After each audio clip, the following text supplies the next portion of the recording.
സംസ്ഥാനത്ത് ഇന്ന് 11 ജില്ലകളിലാണ് യെല്ലോ അലർട്ട് നിലവിലുള്ളത്. തിരുവനന്തപുരം, കൊല്ലം, പത്തനംതിട്ട, ആലപ്പുഴ, കോട്ടയം, ഇടുക്കി, എറണാകുളം, തൃശൂർ, മലപ്പുറം, പാലക്കാട് ജില്ലകളിലാണ് ഇന്ന് യെല്ലോ അലർട്ട് പ്രഖ്യാപിച്ചിരിക്കുന്നത്. അതേസമയം കാലവർഷം ഇന്ന് കേരളത്തിൽ എത്തിച്ചേരുവാൻ സാധ്യതയുണ്ട് എന്നാണ് പ്രവചനം. ജൂൺ 2 വരെ കേരളത്തിൽ ശക്തമായ മഴയ്ക്ക് സാധ്യതയുണ്ടെന്നും കാലാവസ്ഥാ വകുപ്പ് അറിയിച്ചിട്ടുണ്ട്. അടുത്ത 3 മണിക്കൂറിൽ കേരളത്തിലെ തിരുവനന്തപുരം, കൊല്ലം, ആലപ്പുഴ, എറണാകുളം, തൃശൂർ ജില്ലകളിൽ ഒറ്റപ്പെട്ടയിടങ്ങളിൽ നേരിയ മഴയ്ക്ക് സാധ്യതയുണ്ടെന്ന് കേന്ദ്ര കാലാവസ്ഥാ വകുപ്പ് അറിയിച്ചു.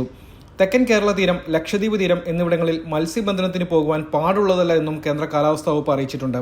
കർണാടക തീരങ്ങളിൽ മത്സ്യബന്ധനത്തിന് തടസ്സമില്ലെന്നാണ് നിലവിലെ അറിയിപ്പ്. നാളെ പത്തനംതിട്ട, ആലപ്പുഴ, കോട്ടയം, എറണാകുളം, ഇടുക്കി, തൃശൂർ, പാലക്കാട്, മലപ്പുറം, കോഴിക്കോട് ജില്ലകളിലാണ് യെല്ലോ അലർട്ട്. 1-ാം തീയതി പത്തനംതിട്ട, ആലപ്പുഴ, കോട്ടയം, ഇടുക്കി, എറണാകുളം, തൃശൂർ, പാലക്കാട്, മലപ്പുറം, കോഴിക്കോട്, വയനാട്, കണ്ണൂർ, കാസർഗോഡ് ജില്ലകളിൽ യെല്ലോ അലർട്ട് പ്രഖ്യാപിച്ചിട്ടുണ്ട്. ഞായറാഴ്ച പത്തനംതിട്ട, ആലപ്പുഴ, കോട്ടയം, ഇടുക്കി, എറണാകുളം, തൃശൂർ, പാലക്കാട്, മലപ്പുറം, കോഴിക്കോട്, വയനാട്, കണ്ണൂർ, കാസർഗോഡ് എന്നീ ജില്ലകളിൽ കേന്ദ്ര കാലാവസ്ഥാ വകുപ്പ് യെല്ലോ അലർട്ട് പ്രഖ്യാപിച്ചിരിക്കുന്നു.